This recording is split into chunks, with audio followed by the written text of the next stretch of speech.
Welcome to A Creative Affair, a collection of conversations exploring creativity through the art of photography and other creative passions. I'm Brie. I am a nature and landscape photographer. I am an achiever of an impossible goal. How do you do that? I'm just kidding. Well, we're going to have to talk about that. I know. And and I am also a life coach for creatives. I love hiking and spending time in nature. And I also love black.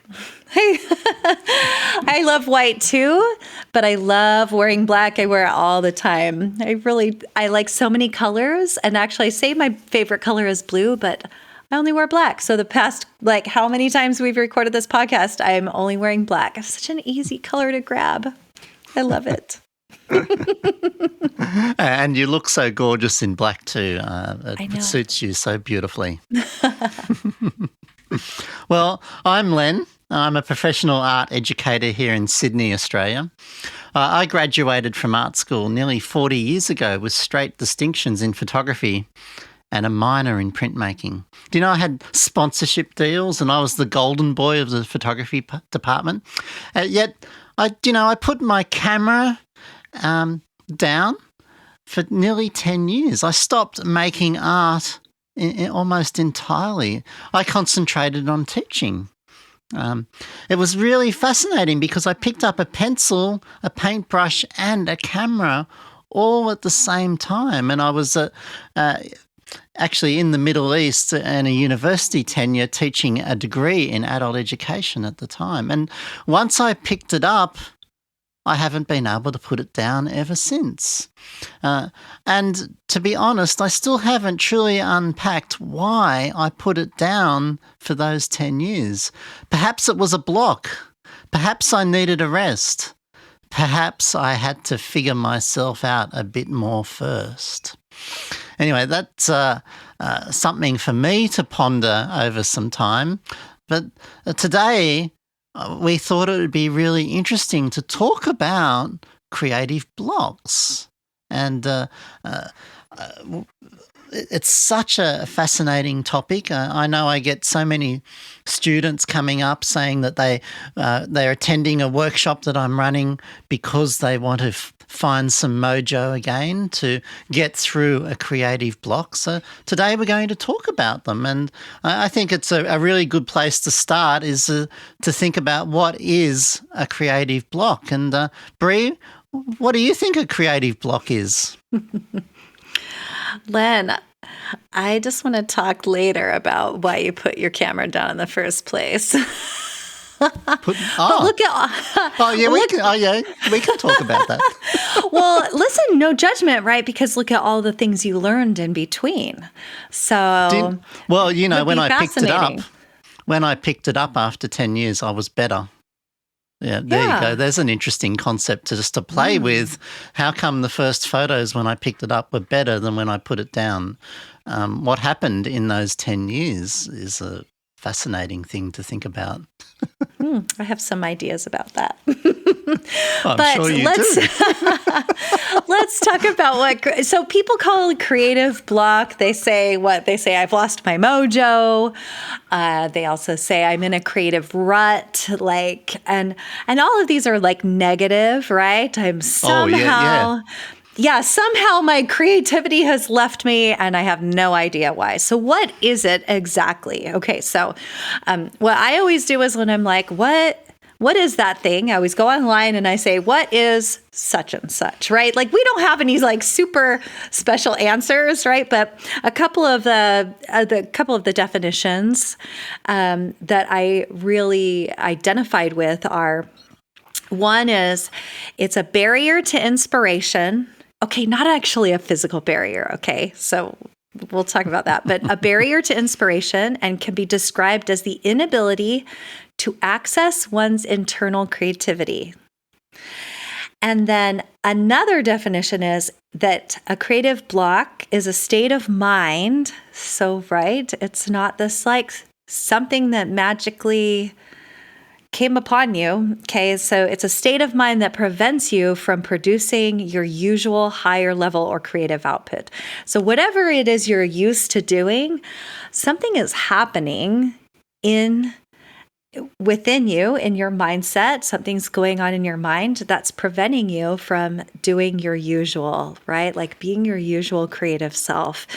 And I think obviously that's a problem for so many of us, because we find so much enjoyment in the act of creating and being creative, right? Like that, the reason we want to be creative is because of what we're going to feel when we do it. And there's so many like positive emotions wrapped up in it: satisfaction, joy, maybe some excitement.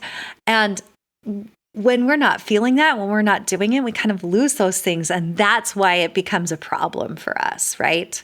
So any other thoughts about that, Len? Well, firstly, I want to pick up on the word usual.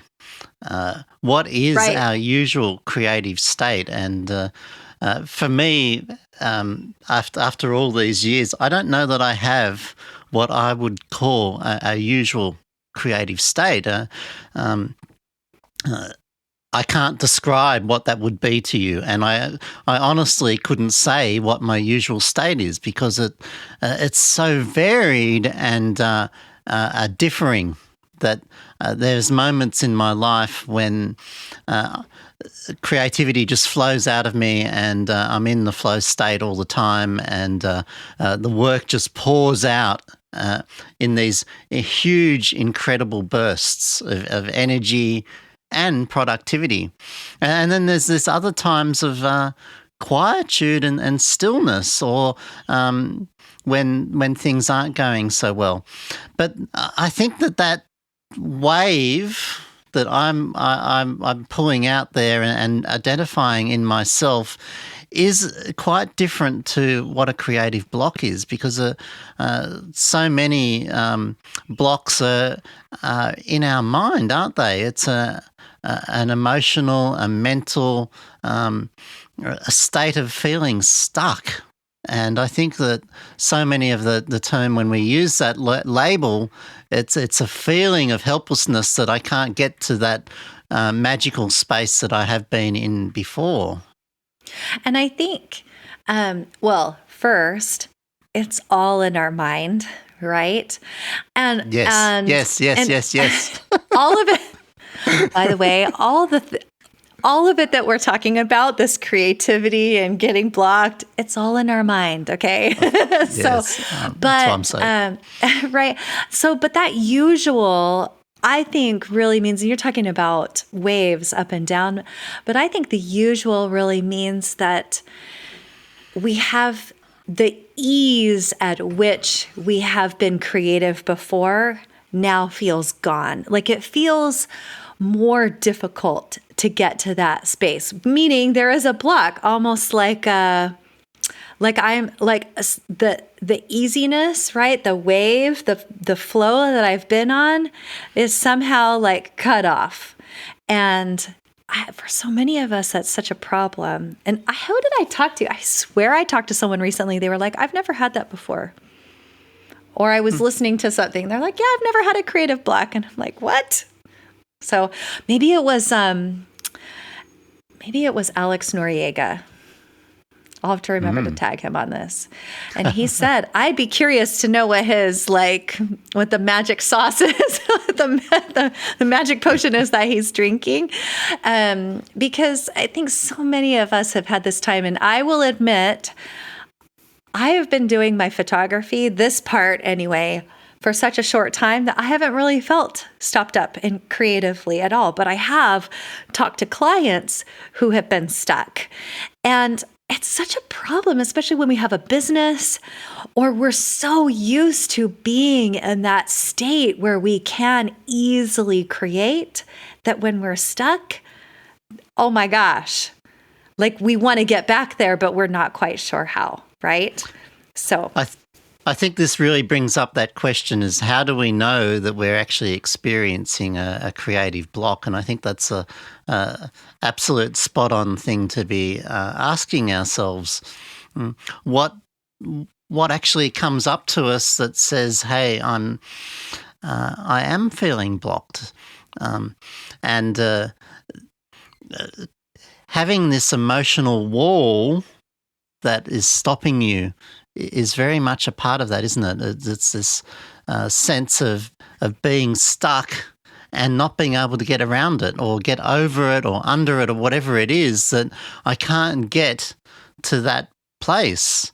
One of the ones that comes to mind is also this indecision making, when we are totally unsure as to where to go. And so therefore we actually stop doing things. I know I've experienced that many times, and I've actually started so many projects and never finished them because of procrastination. And some of it is actually about an unhappiness of the quality of what I'm doing, and therefore I put it down. And it's fascinating that when I pick it back up later, I immediately see the errors of my ways, and I know suddenly where to go to next. So it's like that procrastination actually gives me thinking time to figure out what's going wrong and what I'm doing incorrectly. But I misinterpret that sometimes as a creative block. Do you have how do you know that you're in a creative block, Brie? Have you even been there? That maybe is another question to ask. So how do people know? So I don't know that I've totally ever been in a creative block, but I will say this: the first part of solving it, because the one thing we want is we want to get out of it, right? And we're going to talk about that in a little bit. But and Len and I just discussed before this, we're going to have a whole episode on being more creative. So wait for that. But I think the first kind of step is to just have some awareness that this is happening for you. Instead of like wandering around in the indecision and feeling all of the whatever is going on for you, and I'm going to mention a few ways you can know that you're in this, but it's just being aware that this is happening. And I think awareness is so key for helping us understand what we're going through, right? And also being able to solve it for ourselves if we want to, or if we feel that, if we want to. So the way you can know if you're in a creative block, so you can have some awareness, is, you're not creating the way you usually do or that you want to, but if you're struggling to start something new, if you're kind of finished with your past work and you're not feeling it, like your mojo isn't there to start something new, right? Isn't that what you told me some of your clients have done before, right? That's right. Where's my mojo gone? Yeah, and they want to come to you so they can start something new, right? So if you're struggling to start something new, maybe you're just in this state. If you're feeling stuck, we talked about that, then you might be. If you're procrastinating, what else can you think of? I like the I don't know. If you're stuck in this indecision, I don't know. Maybe this is part of struggling with something new. I don't know what to start. I don't know. I think sometimes we're also obsessed, maybe in a negative way, about other things in our life. Our minds are caught dealing with other aspects of our life, and they get in the way of being creative. That might be an anxiety for things in the future. It might be a feeling of sadness or depression of things in the past, Or it could just be things that are going on that are overwhelming at the moment. Like, we have to work and keep feeding ourselves and make sure we're safe and have a roof over our heads. And if some of those feelings and the time it takes to actually do that each day is overwhelming, then we can also feel like that we're creatively blocked, can't we? Because we just simply don't have enough space in our lives to be creating because we're overcome with these other sorts of thoughts and feelings. Yeah, and that is like you can become aware that you're having this block, but I think those all of those things that you just talked about, Len, those are things that are causing it. And so, if you have, like I have here external reasons, right? Like, yeah, if you're dealing with something that's really hard, like for sure, if something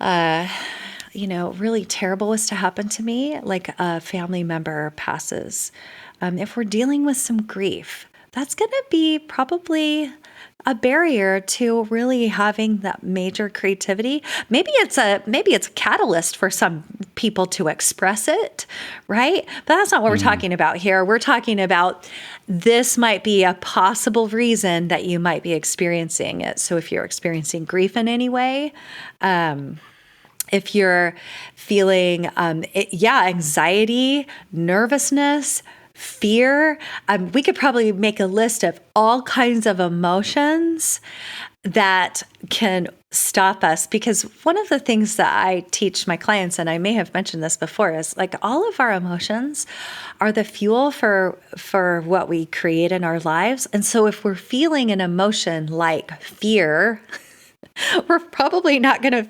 be in a creative space. And so, I don't know about you, but if I'm feeling fear, I just want to go curl up in my bed and not go anywhere because I'm like, I have to stay here. This is the safe place. And then I'm not even showing up in a creative way. And same with like nervousness. For sure, anxiety is a big one. When we're feeling anxiety and we're worried, that's not going to be the place in which we're going to be able to do the creative work that we love, right? Very much so. And I haven't necessarily felt the creative block, but I've been in that space where I felt like nervous or anxious, and I cannot get to that creative space when I'm feeling all of that. So sometimes I wonder whether it's also a projection of where I would want to be into the future and over projecting that. And what I mean by that is I have an imaginary idea of what being creative and what my creative life should be about. And then I'm frustrated with where I am and what I'm doing about that today. And that mismatch of overstating or over imagining what I want to be doing and the reality of what I'm actually doing today becomes this wall of like, oh, that seems impossible. How come I'm not there? Why aren't I like this with myself in my life? That's fascinating.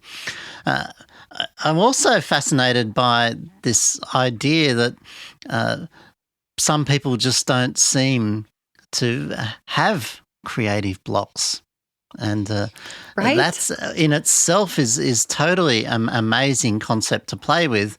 And what we would find, I'm guessing, and this is a guess, that those people are so excited by exploring the creative process that they don't allow these walls to come in front of them, that they consider everything that they're doing in their life, living a creative life as part of the process that they're going along in that path. So therefore, when they're living it fully, they don't actually have these walls that they create in their mind artificially. And I wonder too if maybe maybe they're experiencing something that seems like a creative block, but they've reframed it in their mind so that it's actually just not a problem when they come up. So they don't feel stuck at all, which is a good part of the work that I do, which I love, is taking something that we think, oh, this is a problem, and we reframe it, and all of a sudden, it's just not. And so I'm wondering if that's part of it too, is that they've become these people who don't experience it actually just take what we think is a problem and turn it around. So they're like, it's fine. I'm feeling a little, whatever it is, I'm feeling some anxiety right now, and I'm just going to wait until it passes. And, we talked about just allowing this to just happen and be with us, right? Whatever it is that's causing us to be blocked, blocking us creatively, just allowing those people maybe just allow it to be there. And then it's not a problem, and they just deal with it. And then when it's over, then they just keep on moving on creatively. And it's part of those waves that you're talking about. So it happens, but they don't call it anything, and it's just not a problem. That's an interesting way to be. Oh, yeah. And I have a little mantra, and it's trust the process. Yeah. I think I've mentioned that before on here and where I got that from. And I use that to remember that creativity, it is a process. It's something that you have to live in, and that a creative life is not fixed.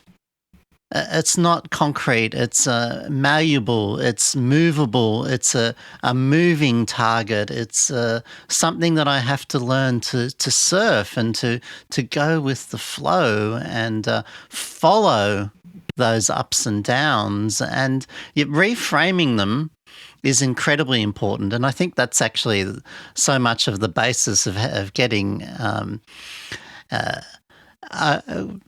not building the walls in the first place, or even breaking them back down, is actually changing what they're made of and turning them into something that we can get rid of, or even to use as our advantage.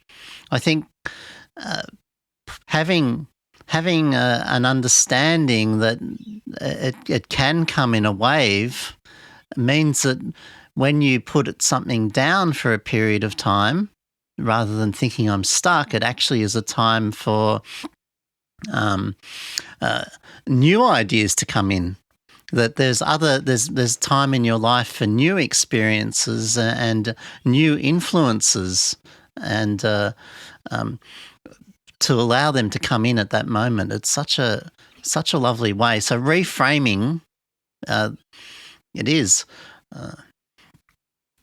So we have I was going to say, that's awesome. Just leaving time to have those new experiences. Well, can I go over I'd like to touch on some other reasons that we might, for the cause of them. And you and I have here, we have limiting beliefs. Yes, we both had that. Well, quick, we got to write that one down. Quick, limiting beliefs.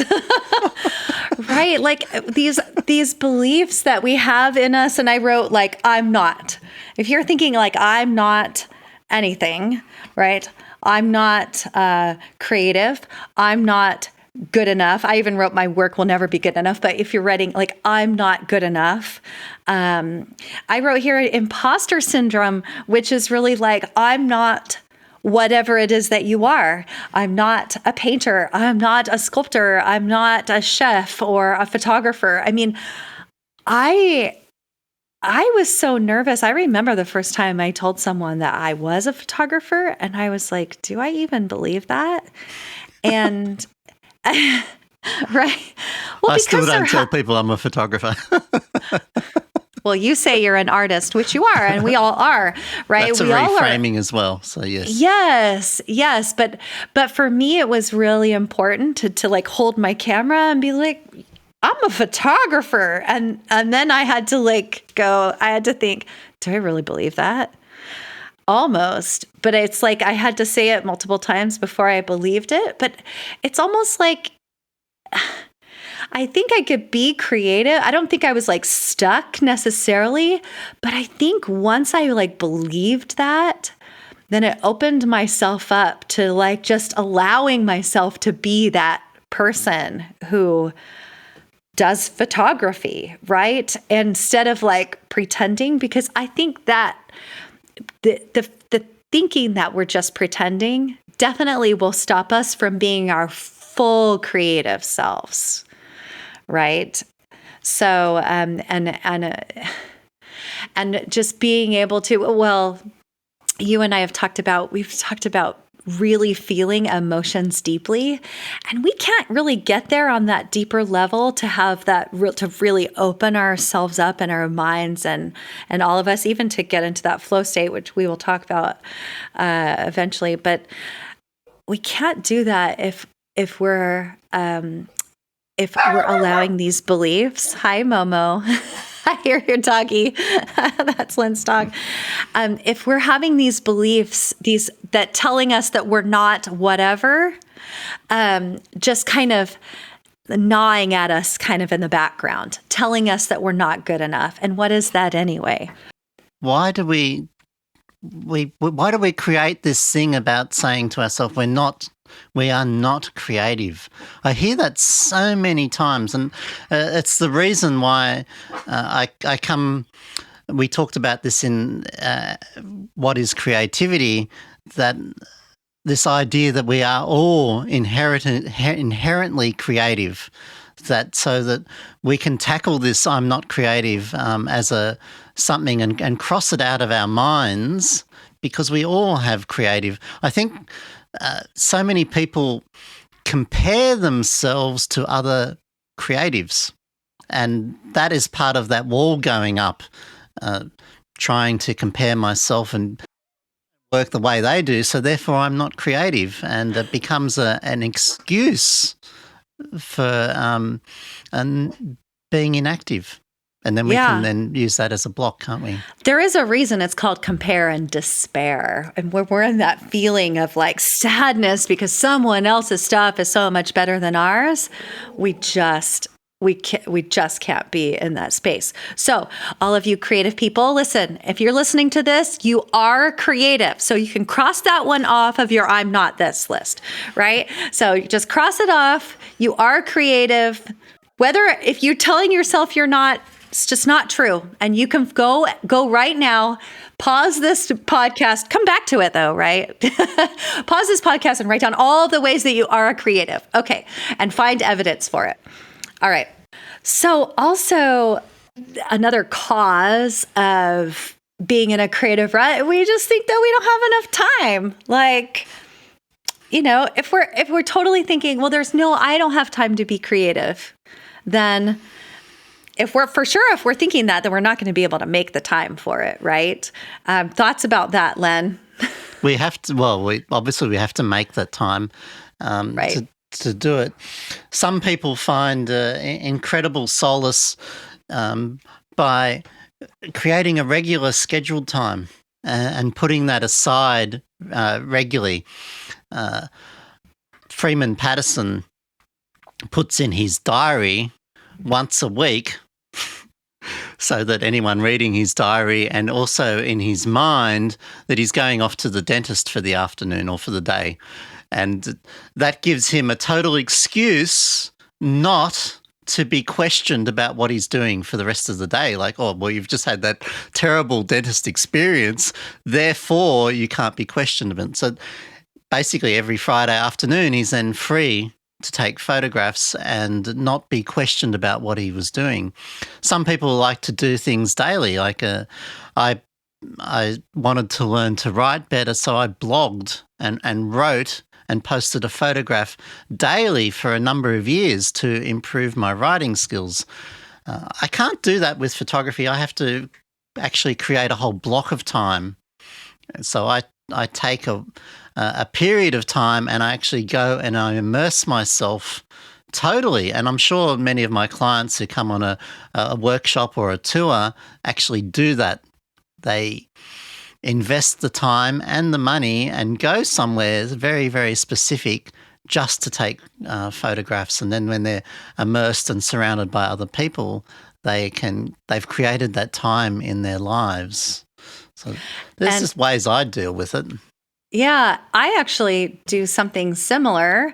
And I would say that whatever it is that you do creatively, you can also block off time. I like to look at my time in like week chunks, and then looking forward to seeing, like, is there something I want to do for a lot that's going to require a longer amount of my time? And so getting just by like, I'll block off like 2 hours every few days. And I don't say what I'm going to do. I just write in photography, right? And so maybe I get to that space and I'm like, I'm not really feeling it. Like I could sit down and edit, or I could go out, or maybe I'm just don't feel like doing that. And so I wanted to have some inspiration. And so that's when I can sit with some lovely books. And that is all part of it for me, is wrapping that all up into my creative time, is, being inspired, or, doing something. But here's the thing I do know. If we're thinking we don't have enough time, for sure we will never have it. And right? Everyone has the same 24 hours. And so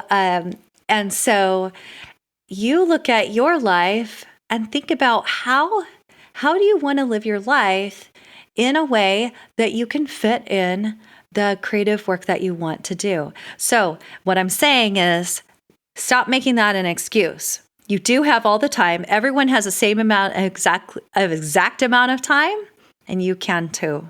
But if you're telling yourself that you don't, you won't. And you won't make time for it. So, and so that's actually the most beautiful example of a limiting belief, isn't it? That when you tell yourself you have no time, of course you have none. And the moment that you start telling yourself that you are creating time, and that you have time for your art, and that it's important to you, and you elevate its importance in your life for yourself, then you suddenly start making extra time, and it opens up, doesn't it? Yeah, isn't that an interesting thing? I find that absolutely fascinating. And it is. How when we open up space in our life for things, of course they fill up with magical things to happen. And I love that saying, making space. So to get rid of the limiting belief about I have no time, we do need to get a crowbar in there and actually make space for it. Yeah, I call it, we just poke holes in it. Like, if you're thinking, I don't have enough time, I just want to poke some holes. Is that true? Like, really, you can ask yourself, is that true? This is a little trick I do whenever I'm thinking something like that's stopping me. I'm like, is that really true? Maybe I want to look at it some more. I must admit, thing. I'm more of a crowbar person. I'm like, I'm way too busy at the moment. What can go? And where can I actually create? And what is actually stopping me time-wise that's taking up so much energy? Being a teacher. Go ahead. Being a teacher, it's a creative process, being a teacher. Working with people is also a creative process. Talking all day is also very, very creative. And they can be incredibly draining. And if I'm teaching really, really hard, I often don't have creative space. And I need to pull back or to relax and create this extra space to do that. So it's also not a matter of time. It's also a matter of balancing what it is that I'm doing in the other times to create the space. So Space is beautiful. Time is a very important part of it. It is. It's so interesting. I love talking about time. So I actually had a new thought, and this is why I love these conversations. I was also thinking about, we've been talking this whole time about a creative block, which is like stopping us from doing the creating. But I was also thinking, like, sometimes, like, we do the crowbar thing. We're like, I'm blocked creatively. And so, but I'm just going to make myself do it. Right. And I was thinking too, if we're having that like imposter syndrome where we're not feeling like kind of feeling like a fraud, if we're in that space, then which will block us, that kind of thinking is a limiting belief, which will block us from being creative. And I think when we feel like that, we kind of want to crowbar our way, like muscle our way through it.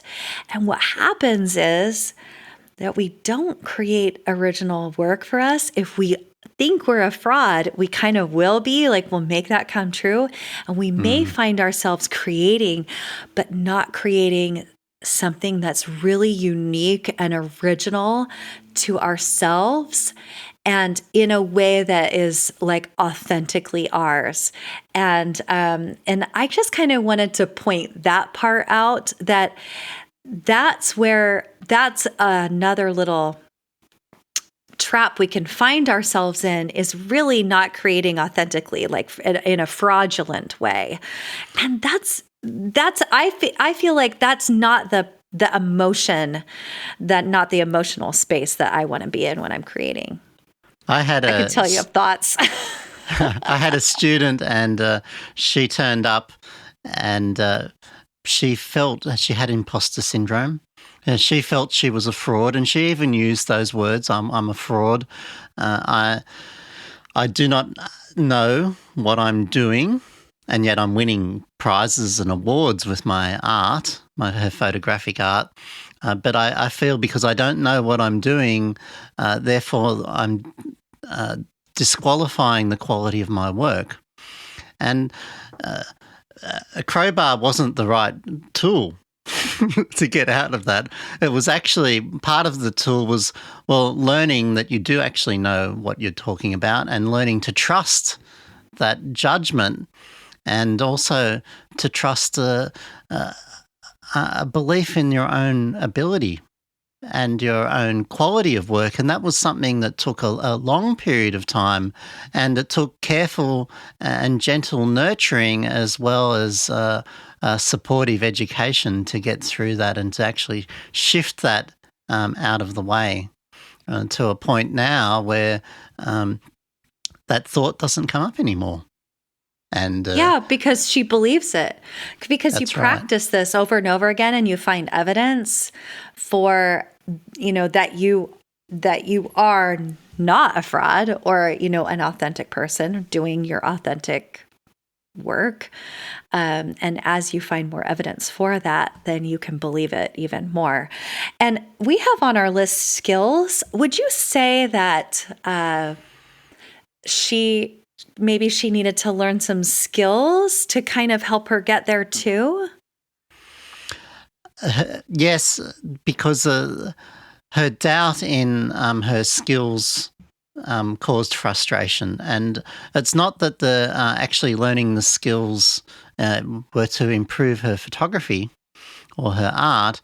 It was that learning the skills actually alleviated the fear that she didn't know what she was doing, which caused part of the cause for the imposter and that fraudulent feeling. If you can take away what's causing it, like if there's an excuse, I must be a fraud because I don't know what I'm doing. Once you can remove that by going, actually, once you study that, you realise that you are. I had that happen to me with counselling. My friend John Hunt, who's now passed away, when I was 18, he said to me, "Len, you're a natural-born counsellor. All you need to do is follow your intuition with counselling." and never study it. And 30 years later, I wrote a course for TAFE in adventure-based counselling or youth work, adventure therapy, and I had it approved, and it was one of the first vocational courses in Australia. And I went around the country assessing people in the recognition of prior learning with psychologists and counsellors with huge amounts of counselling experience.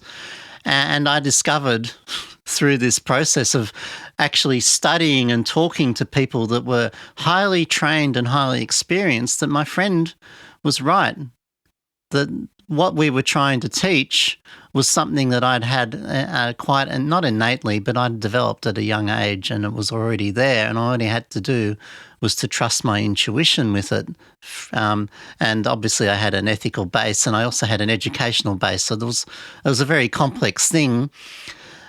But that imposter syndrome went away once I actually had that recognition from peers who had come through a different path, and this realization that I actually understood on a different wavelength, mind you, what I was doing. So I think we have to sometimes go through these aha moments to get rid of some of these limiting beliefs, don't we? That we have to find evidence. You know, we never, once the evidence comes to us ourselves, we never argue with it, do we? Well, people can tell us it or tell us what to do. But once we find out for ourselves, well, then hopefully that's something that really rams it through and goes, yes, that's it. Yeah. Therefore. And when I have those moments, and I just drop all of the thoughts that I had before. Like, I'm totally a photographer now. I don't ever doubt that I'm not. So I don't have to think about that anymore, right? Because I've worked myself through that. I want to, this skills thing too is sometimes we do need to trust our intuition, which is sometimes telling us that we can do what we need to do without the skills. But sometimes our creative block, sometimes our block is actually like, maybe we do need to learn a skill, right? Maybe there is something that we're imagining that we have imagined and we can't get there because we actually don't have the total knowledge yet. And so figuring out like that is an actual like real tangible thing we can do, like figuring out what that is and you know, taking the time to work through it, learning that so we can get there. That could also be like a solution to it for sure. Ah, yes, and that's happened so many times, is that I want to be somewhere else, but I don't actually have the skills to get there. So I need to study, practice, even sometimes purchase things that will help you to do that, or try things. Sometimes we have to test to see what it's actually going to look like. It keeps coming back to our blocks are so much in our minds, aren't they? Well, for sure, it all is. I found in my work that so much of what we experience in our lives, no matter the surroundings, is really all about how we think about it and the emotions that come from that. And so if we can reframe some of these things, then for sure we won't even well, I was going to say there will be no problems. That's not necessarily true, but I think we will live happier lives for sure. Yeah. It's really interesting that so many people have creative blocks, and it's something that they're talked about, and people want more mojo.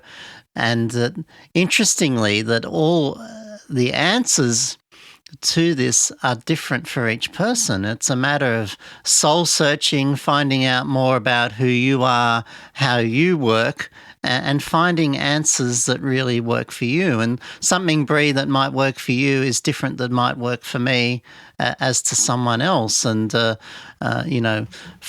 the example of just finding a little bit of space in time, opening up little holes as opposed to a big hole with something approach. So two different approaches, but we still end up with a similar result that we're happy with, and it suits the way that we work. And I really believe that the biggest key to creativity is self-understanding and understanding the creative process for you. Coming back to that person that doesn't feel a creative block, I wonder if that they think and understand the creative process as being something that isn't projected out into the future, that it's very much focused on the here and now and the doing. And like Picasso actually famously says, the hardest thing about creativity is showing up for work each day, actually doing the work during the day. And people that don't have creative blocks aren't pushing way off into the future so much, but are able to be with their art as they're creative and following where the art is leading them. Are you saying riding the wave? Is that what you're saying? Well, they ride the wave? Yeah. They have dreams of big waves, but which is good. But they Right. also are there in the moment. Yeah. So much about it is being here in the moment, being present with yourself, your feelings, and the artwork. Right. And the process. So I do know one thing that is universal. And we talked about, like you just said, that there are so many different ways that we can do it. Like we can get ourselves kind of move out of that space where we feel creative block. But there is one that is that I believe is completely universal. You want to hear it? Yeah, well, you know I do. what it is. It's just allowing it. And so the interesting thing is, and like we talked about before with time, when we are so one reason we want to recognize and have awareness that we are feeling this way, we're feeling stuck, whatever it is, like we're having this moment, is because when we feel that way, when we have awareness about it, then then we can choose, we can make a conscious decision not to fight against it. Because if we fight against it, then it's going to push us, I believe, in my work, even further away from being creative. And because it's how it is. Like, I don't want to fight with anything. And when I talk to my clients and I'm telling them, yes, you have, you're feeling some fear right now. We're just going to feel it. And we're just going to allow it to be there and exist with us. Okay, and here's the secret, free for all of you, without judgment. So we're going to allow in this time when we're feeling blocked, we've like quote lost our mojo, which hasn't been lost at all. We're just paused, right? We're just going to allow ourselves to just feel like our mojo isn't there. And if you can do it without like judging that it's bad, and I think this is what's happening for those people who say they're not in a creative, they never get in creative ruts, right? If you can do it without judging that somehow the fact that you're not creating is bad, then you can get there so much faster. It's such a weird thing, right? So allow yourself to just sit with it and be okay not creating, not feeling like creating. It's totally fine. And then not judging that it's somehow bad that you're not doing it. Maybe you need a little bit of a break. Like maybe your brain needs some time to reset, like you were talking about, Len. And that's totally okay. These limiting beliefs that get in our way, when we reframe them, they shift and change. And the same is actually true for what you're talking about there, is that when we reframe that downtime as being creative time, that it's just like when we go to sleep. Apparently, the reason we need to sleep is for our brain to reset and also to reprocess things. It's actually working while we're asleep, isn't it? And we can have a huge discussion about that. But right, because we could think, oh, I'm sleeping, I'm not being productive. I need less sleep so I can do more things, which is that's the exactly opposite. right. Right, it's And, the opposite. It's the opposite. And my creative wave, it has its downtimes, and I'm actually not. I don't think to myself, I'm not being creative. I actually enjoy the creative elements in my life at that downtime. It might be reading a book like we talked about in our last episode for inspiration. It might just be thumbing through beautiful photographs and sitting with one that moves me and stirs me. It might be lying in bed with my eyes shut, imagining something and exercising my skills in imagination. It might be just going for a really, really long walk. And going and hugging some trees and communing with nature. But it also might mean doing other things, spending time with friends or family or other parts of my life. To give me that downtime is, for me, part of being creative. And it's not a moment of when I actually ever tell myself I'm blocked up anymore. Those days are gone. Now it's just like, well, this is one of the waves I just surf through, and I give up worrying about it. And I put into place things that I know that are going to work for me to move me forward, like creating time or setting intentions or repacking my camera bag and cleaning everything and formatting my cards. Or with photography, we spend a lot of time processing and putting photographs out and sharing them with people and preparing them for printing and those sort of things. And that's creative time as well. So it's not just the moment that I'm pressing the shutter, is that creative moment. I really love that concept. It's a creative life. Yeah, I think so, because all the things that we do contribute to it, right? Yes. I love what you were just saying about all of the things that we're doing, repacking the camera bag, cleaning the camera, because I could be thinking, this is what I'm doing to prepare to go do my photography, or whatever it is that you do to prepare, right? But somebody else could be like, oh, I'm just doing this to procrastinate doing the thing I really think I should be doing, right? And that it's not. So it really is all in how we think of it.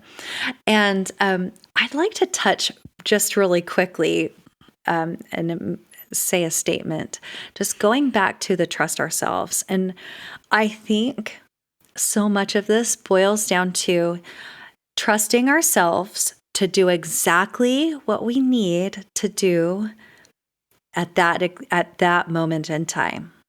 So if it's like, if you find that you don't really have an urge to go out to do your painting or drawing or whatever it is that you've been doing, trust yourself that is okay, that is maybe you need to not be doing that at that moment, and that's okay. And I love this idea of really trusting ourselves and honoring what's going on for us at the moment. And also, I have a question, and we're going to ask kind of a question at the end, but you can ask yourself too. What are you afraid? I wrote this down. What are you afraid will happen if you don't hurry up and get creative? What are you so afraid of? If, like, What's going to happen? What's the terrible thing that's going to happen if you don't hurry up and get out of your creative rut, or what you're considering is your creative rut? Like, really, seriously, probably nothing terrible is going to happen. In fact, you may even make it an opportunity to really find some more inspiration and be even more creative later. Wouldn't that be fabulous? That would be amazing. So much is about listening to our emotions and following them, isn't it? And the more in touch with myself I become, the better I am at listening to my emotions and then allowing them to guide me as to what I should be doing and what I shouldn't be doing. Just listening to my body and those feelings, isn't it's an emotional expression, isn't it? Yeah. Creativity is about expressing ourselves and being in tune with ourselves is so much of this key of being creative. Yeah. Do you, in the future, we're going to talk about being more creative, but I think this is maybe a good place to end today. Would you read that quote that you put in here from Rainn Wilson, Len? I think this is such a beautiful, I think this is such a great way to kind of finish up our conversation. Do you have that? Yeah, it's I think creative blocks come from people's life journeys. If you don't know who you are or what you're about or what you believe in, it's pretty impossible to be creative. Isn't that just lovely? Yeah. I mean, it might be. So find out who you are, what you're about, and what you believe in. Spend some time with you. Don't be afraid. You're pretty awesome. Truly. Len, I really enjoyed this conversation. We are definitely, what is going on with our creative affair? Did not flirt as much as we could have. Every time we finish, we're like, we did not flirt as much as we could have. But either way, I always come away from these conversations feeling so inspired. And I mean, I'm an extrovert, so I get my energy from, interacting with other people. So it's just such a beautiful thing. I'm an introvert, so that's one of the reasons that we balance so well. We truly are we have some similarities, but not that many. So to all of you, our listeners, I just would love to know, or you to ask yourself, has there been a time that you've blocked yourself creatively? Now, I phrased that in a certain way. Not had a creative block, but has there been a time that you have blocked yourself creatively? Because we discussed this is all something that's happening for you in your mind, right? So if so, we encourage you to have some awareness about why it's happening. You can re-listen to the podcast, right? And be patient. Just be patient with yourself and trust in yourself that the creativity will eventually return. And we just want you to know, and I live in Texas, so I can say this, we think all y'all are awesome. That's so cute. If you're in Texas, you can say y'all and all y'all, meaning everyone. So we think, Len and I both think, and this is why we're doing this podcast, is because we think all y'all are awesome. And we think we're awesome too. So we invite all of you awesome people to keep the conversation about your creative passion flowing by engaging in conversation with others and with us. You can email us at create@acreativeaffairpodcast.com. And if you're in a creative funk or lost your mojo or whatever it is, however you want to phrase it, you can reach out to me at creativemindscoach.com and schedule a 30-minute discovery call, and I'll help you figure out what's holding you back. I love people, and it's really my passion to help you be your best creative self. One of the things I've done to honour and explore my creativity is to start a publication called Len's Journal. And it's been a dream. And it's one of these ones that I thought was blocks. when I didn't finish it. And then I later realised I was going about it the wrong way. And instead of it being about me, it's about art that excites me and inspires me and motivates me. So now, Len's Journal, in its final form, is a beautiful celebration of creative photography, of photographers working in series from all over the world, and it's a most gorgeous collector's item, and we number and emboss every single copy so that it becomes something that becomes an investment into the future. But it's also an investment in your beautiful creative life and hopefully inspiration. So that's called Len's Journal, and you can find that at lensjournal.com.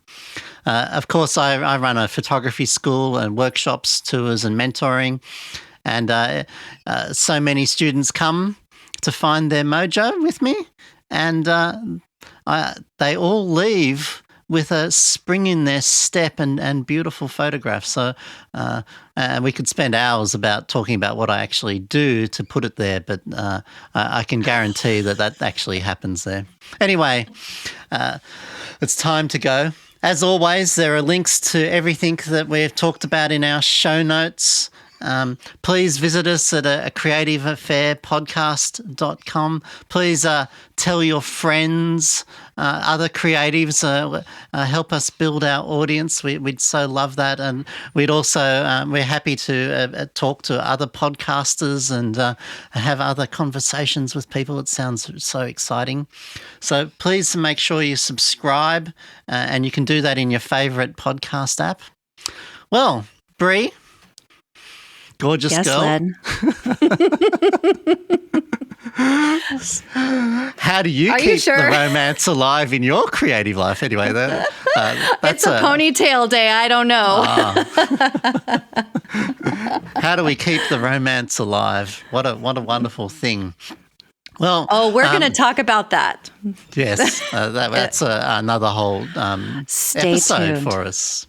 Yes. So anyway, Brie, have fun with your gorgeous photography and your beautiful art and your beautiful black clothes. Yes. How gorgeous are they?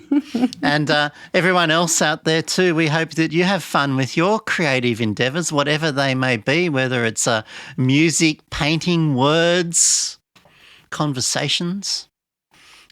Well, for now, it's time to say goodbye. Goodbye.